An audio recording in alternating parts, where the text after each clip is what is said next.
Good morning हजुर, सबैजना सन्चै हुनुहुन्छ? शरीरको व्यथा, मनको व्यथा देख्नेलाई भन्दा भोग्नेलाई महसुस हुन्छ। भोग्नेलाई कति मिठो एहसास हुन्छ के होइन र?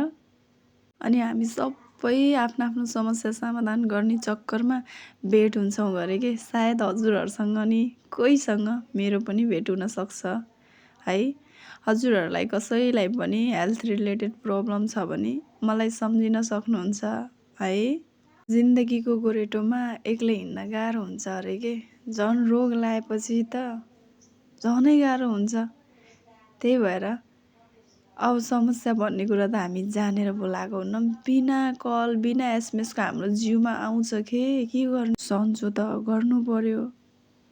तिनै सन्चो गर्ने मध्ये हाम्रै हिरो पनि हुन् के।